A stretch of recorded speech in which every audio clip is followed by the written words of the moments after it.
Mesdames et messieurs, bonjour, soyez les bienvenus pour cette nouvelle édition de votre journal de 15 heures à la une dans l'actualité.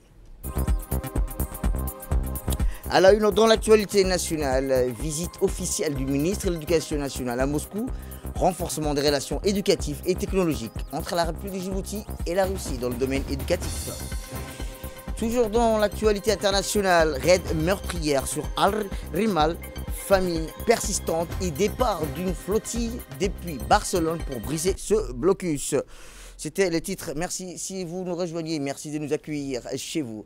À la une dans l'actualité, direction la Somalie où la Somalie et la République de Djibouti signent des protocoles d'accord pour renforcer leurs relations et leur coopération. C'est ainsi que le 30 août dernier, le ministre somalien des Affaires étrangères de la coopération internationale, son Excellence Abdisalam Abdi Ali, a reçu le ministre djiboutien des Affaires étrangères, son Excellence, ainsi que l'ambassadeur Abdel Omar au siège du ministère à Mogadiscio. Cette rencontre visait à renforcer les relations bilatérales, à renforcer la coopération entre les deux pays. Rappelons que lors de cette rencontre, divers sujets ont été abordés, notamment la coopération en matière de sécurité, la stabilité régionale, les questions internationales d'intérêt commun. Les deux ministres ont souligné l'importance d'une étroite collaboration pour promouvoir la paix, le développement et la prospérité dans la Corne de l'Afrique.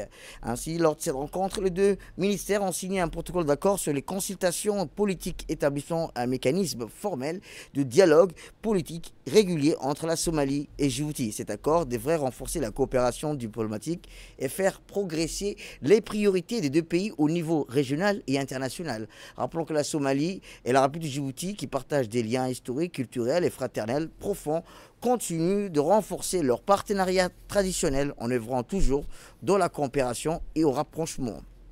Eh bien, dans son discours, le ministre des Affaires étrangères de la République de Somalie a exprimé sa grande satisfaction pour la visite de son Excellence, le ministre des Affaires étrangères de la République de Djibouti, M. Abdelkader Hussein Omar, arrivé en Somalie jeudi dernier. Il a indiqué qu'au cours de cette visite, le ministre a eu l'occasion de renforcer et rencontré le président de la République fédérale de la Somalie, Hassan Sheikh Mohamud, avec qui il a échangé sur les moyens de renforcer la coopération. Il a également s'est rendu à Beledweyne, où est déployé le bataillon djiboutien Hilwalal, engagé dans la mission de renforcer les sécurités africaines. Une contribution appréciée à la stabilité et à la sécurité à la République de Somalie. Une réception officielle a également été organisée en son honneur par le président du Parlement. Aujourd'hui, nous nous retrouvons pour couronner cette visite par la signature d'un accord de partenariat entre nos deux ministères des Affaires étrangères. Cet accord marque, a-t-il rappelé le ministre somalien des Affaires étrangères, une étape importante dans le renforcement des relations fraternelles entre la République fédérale de la Somalie et la République de Djibouti et dans le développement de la coopération dans divers domaines au bénéfice de nos deux peuples, a-t-il indiqué. De son côté, le ministre des Affaires étrangères de la coopération de la République de Djibouti, M. Abdelkader Hussein Omar, a indiqué que la visite à Mogadiscio m'a offert l'opportunité de rencontrer le président de la République fédérale de la Somalie, Hassan Sheikh Mohamud, que j'ai transmis un message du président de la République de Djibouti, son Excellence Ismaël Merguele. Je remercie vivement les autorités somaliennes pour l'accueil chaleureux et les échanges constructifs qui témoignent de la solidité de nos liens fraternels, a-t-il indiqué le ministre des Affaires étrangères de la République de Djibouti. Nous avons évoqué plusieurs questions d'intérêt commun, en particulier le renforcement et la coopération politique, économique et sécuritaire.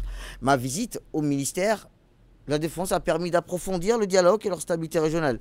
Cette mission s'est conclue par la signature d'un accord de partenariat entre nos deux ministères des Affaires étrangères, ouvrant la voie à une coopération stratégique, durable et fructueuse. Djibouti réaffirme ainsi son engagement constant aux côtés de la République fédérale de la Somalie dans sa quête de paix et de stabilité et de développement, a-t-il conclu.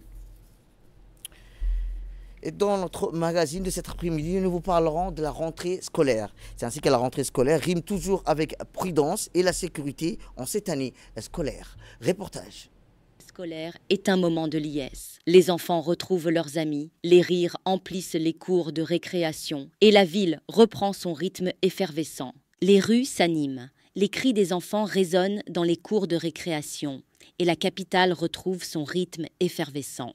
Mais derrière ces images de joie et de retrouvailles se cache une responsabilité commune, celle de protéger les pupilles de la nation, nos enfants. Dès l'aube, la police nationale veille. Sur les grandes artères, elle sécurise les traversées des écoliers, rappelant à chacun que la vigilance doit être constante. Pourtant, malgré ces efforts, des imprudences persistent. Trop souvent, on aperçoit des enfants transportés à moto, sans casque, vulnérables face au moindre choc. Un geste qui peut, en une seconde, transformer un trajet d'école en drame irréversible. À cela s'ajoute l'anarchie des heures de pointe. Vers midi, quand la chaleur et la hâte exacerbent l'impatience, les risques se multiplient. Dans ce tumulte, une mère qui traverse la rue ou un enfant sortant de classe peut devenir victime d'un accident pourtant évitable. Alors, que faire? La réponse est claire, agir. Rénover des passages piétons effacés par le temps, enseigner aux plus jeunes les bons réflexes pour traverser, mais surtout rappeler aux conducteurs leurs devoirs. Car respecter le code de la route ne suffit pas.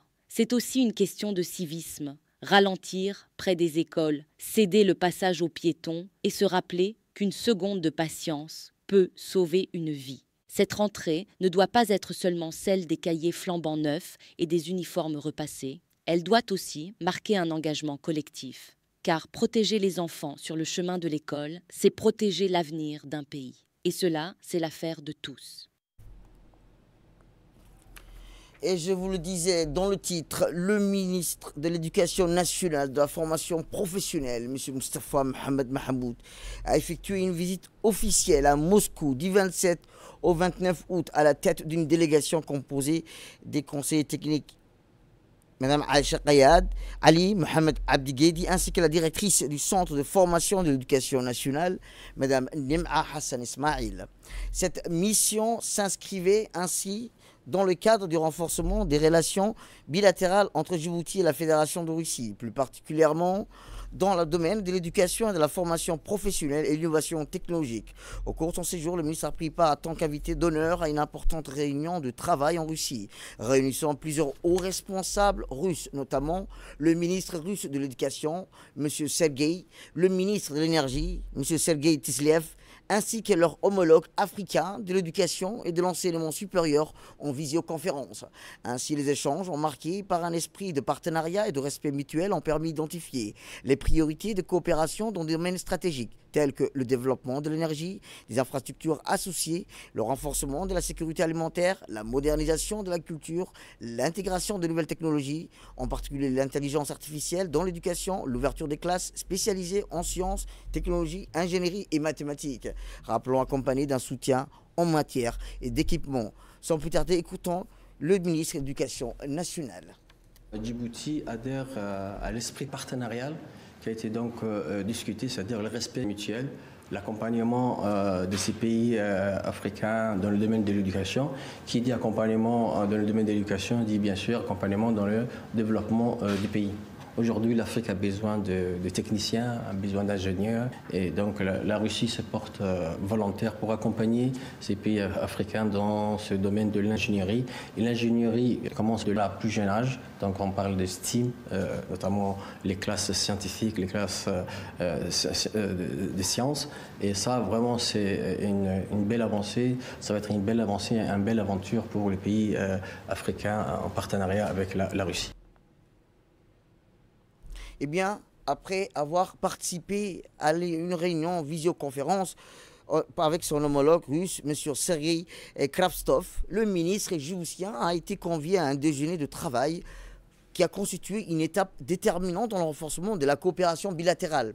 Eh bien, à l'issue de cette rencontre, plusieurs décisions majeures ont été arrêtées, témoignant de la volonté des deux pays à bâtir un partenariat durable, solide, dans le domaine de l'éducation. Parmi elles, on peut citer la réhabilitation du lycée de Djibouti, véritable institution nationale qui bénéficieront d'une peau neuve afin de retrouver toute sa vocation éducative et symbolique. La mise en place d'une plateforme numérique unifiée destinée à moderniser la gestion des établissements scolaires et à faciliter l'accès aux outils pédagogiques. La récréation de l'équipement des classes d'ingénierie qui offriront aux élèves djiboutiens une formation scientifique et technologique au niveau aligné sur les standards internationaux. Le renforcement de l'apprentissage et la langue russe grâce à des échanges pédagogiques, la formation d'enseignants et la fourniture des matériels didactiques adaptés. Rappelons que l'installation d'un parc éducatif baptisé Mon Histoire, conçu comme un espace interactif favorisant la transmission de l'histoire de la culture et de l'identité nationale tout en intégrant des approches modernes et d'apprentissage.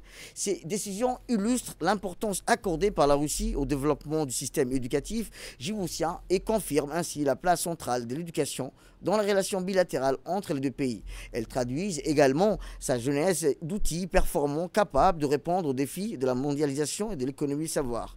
S'exprimant à cette occasion, le ministre Moustapha Mohamed Mahmoud a salué la qualité des échanges et a exprimé sa gratitude à la Fédération de Russie pour son appui. Il a rappelé que l'éducation constitue un pilier fondamental du développement national et un levier essentiel pour préparer les jeunes générations à relever les défis de demain. Puis, en marque sa mission officielle à Moscou, le ministre de l'Éducation nationale de la formation professionnelle, M. Moustapha Mohamed Mahmoud, accompagné de sa délégation, a visité plusieurs établissements scolaires et universitaires, illustrant la richesse, la diversité du système éducatif russe. La première étape a conduit à la délégation au collège de communication où le directeur a présenté les programmes axés sur la fibre optique, la sécurité des systèmes et l'intelligence artificielle. Le ministre a parcouru les laboratoires spécialisés allant de la réparation d'équipements électroménagers soutenus par Samsung à la maintenance des téléphones et à la tablette en passant par la production électronique et la formation des adultes. Il a salué la persistance et la pertinence du modèle de partenariat public-privé, source d'inspiration pour le développement et la formation technique et technologique à Djibouti. La visite s'est poursuivie dans un collège à Moscou, accueillant plus de 5000 élèves du préscolaire, lycée reconnu pour son approche innovante de l'enseignement vertical. De l'âge de 11 ans, les élèves choisissent une spécialisation robotique, informatique, langue, sciences et humanité et travaillent sur des projets concrets jusqu'à la 9e année, débouchant sur des spécialisations et des certificats reconnus. Ces dispositifs, généralisés dans toute la Russie et adaptés aux spécificités régionales, est particulièrement retenu l'attention du ministre qu'il a qualifié d'expérience inspirante pour l'orientation et l'excellence scolaire à Djibouti. Enfin, le ministre et sa délégation ont été reçus à l'Université pédagogique d'État à Moscou, fondée en 1873 au lieu du savoir et de formation des enseignants. Après avoir découvert les auditoires historiques, la bibliothèque centenaire, riche de 2 millions d'ouvrages, la galerie d'art pédagogique, le ministre a échangé avec le lecteur et le recteur sur les perspectives de coopération. Les discussions ont mis en lumière la volonté commune d'établir un partenariat stratégique avec le Centre de formation de l'éducation nationale afin de renforcer la formation pédagogique et contextualiser les contenus éducatifs aux réalités djiboutiennes. La journée s'est conclue par une visite au parc musée de la Grande Guerre patriotique au lieu de mémoire retraçant la victoire de la Russie sur le nazisme lors de la Seconde Guerre mondiale. Autre actualité dans ce 15h, c'est aussi sous le patronage du ministre des Affaires musulmanes et des biens Waqf, M. Moumin Hassan Barre. Le Diwan al-Zaka a organisé ce matin dans la grande salle du Palais du Peuple une cérémonie officielle pour le lancement de la distribution de la première tranche de parrainage des orphelins pour l'année 2025.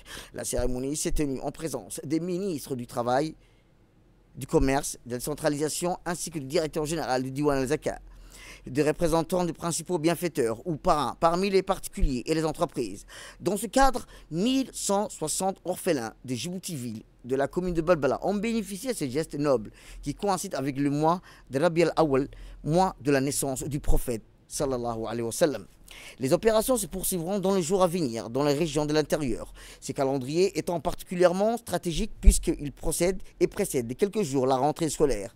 Créé en 2004 sur initiative généreuse du président de la République, son Excellence Ismaël Omar Guelleh, le Diwan al-Zaka est une institution nationale de référence qui œuvre à la mise à particulier et pratique du troisième pilier de l'islam, contribue à la lutte contre la pauvreté depuis 2007.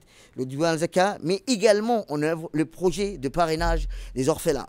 Au cours de la cérémonie, une remise symbolique des allocations a été effectuée au profit de certains orphelins dans une atmosphère de solidarité et d'espoir. Dans une brève allocution, le représentant des principaux parrains, Elmi Hassan Shirdon, a salué le rôle pionnier des Diwan, déclarant la contribution des bienfaiteurs ou parrains, ou qu'ils soient particuliers ou entreprises, n'auront pas eu un tel impact dans ce cadre institutionnel qui garantit la transparence et l'acheminement de cette aide financière aux bénéficiaires. Prendre soin de l'orphelin est une œuvre noble, bénie par Allah Tout-Puissant qui accorde à son auteur une récompense ici-bas et dans l'au-delà. Notre rassemblement, a-t-il indiqué aujourd'hui, n'est que le la preuve que notre communauté va bien au-delà. Ses cœurs battent de miséricorde et que ses mains restent tendues pour donner.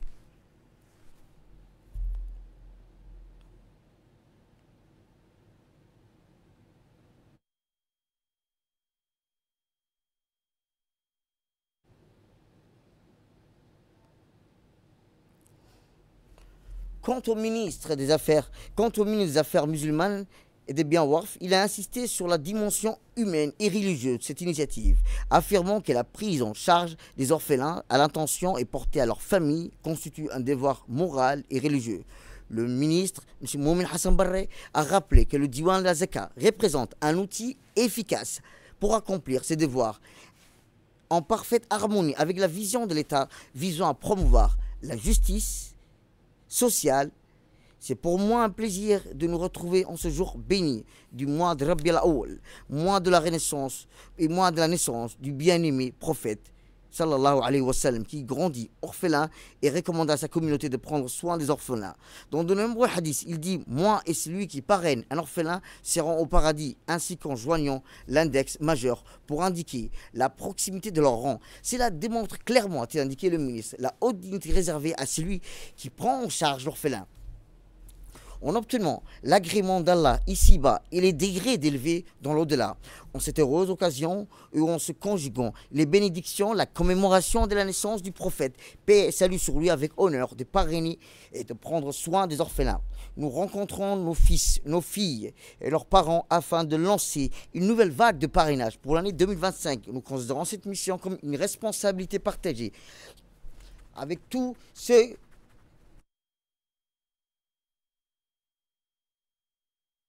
avec tous ces niveaux, sans grâce d'Allah tout d'abord, puis grâce aux efforts de tous nos partenaires, institutions publiques et privées, organisations et associations, hommes d'affaires, bienfaiteurs, qui ont cru en la mission de cette œuvre humanitaire et reconnu son importance et l'importance de notre religion et de notre société, a-t-il conclu. Et autre actualité dans ce 15 heures, c'est aussi le ministère du Travail qui a organisé ce matin à l'Institut d'études diplomatiques un atelier consacré aux échanges des données statistiques entre les différents ministères sectoriels. Présidé par le secrétaire général du ministère du Travail, cet atelier avait pour objectif de renforcer la collaboration interinstitutionnelle en matière de traitement et de partage des données fiables et actualisées. Cette rencontre avait pour objectif de renforcer la collaboration interinstitutionnelle en matière de collecte, de traitement, de partage des informations statistiques essentielles à la planification, à l'élaboration politique, publique et efficace. Les représentants des principaux ministères concernés ont pris part aux discussions, mettant en avant l'importance d'une meilleure coordination pour disposer des données fiables, actualisées et accessibles. Ils ont également souligné que la mise en place d'un mécanisme de partage systématique des statistiques permettra non seulement d'améliorer la gouvernance, mais aussi de faciliter le suivi d'évaluation des programmes nationaux de développement. Pour l'atelier, ça c'est pour moi transmettre mon connaissance dans ce projet, le SIMT, et dans le même temps, pour moi, vous connaissance de votre connaît pour le BIT, pour le soutien, la mise en œuvre de projet. Eh bien, le secrétaire général du ministère du Travail a réaffirmé sa volonté de promouvoir une culture de transparence et de coopération entre les institutions publiques en vue de répondre plus efficacement aux besoins du pays et de ses concitoyens. Bonjour et bienvenue à cet atelier d'échange de données statistiques et de métadonnées dans le cadre de la mise en place du système d'information sur le marché du travail de Djibouti.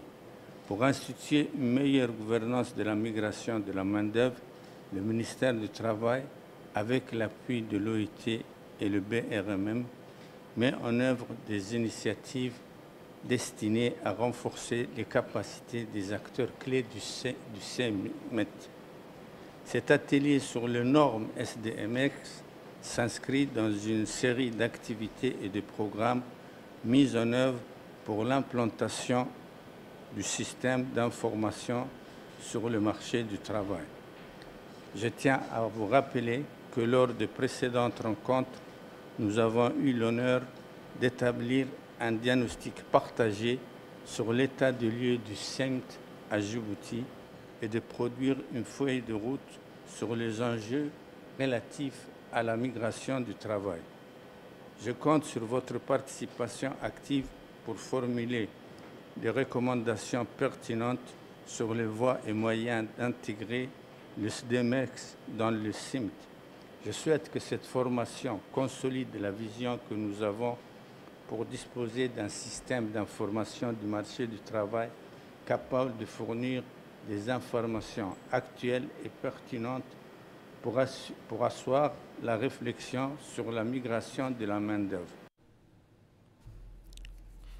Direction le sud du pays où, dans le cadre de la lutte contre la contrebande, la brigade de la douane d'Ali Sébié, en étroite collaboration, où nous verrons après la prière. C'est l'appel à la prière, nous reviendrons tout juste après.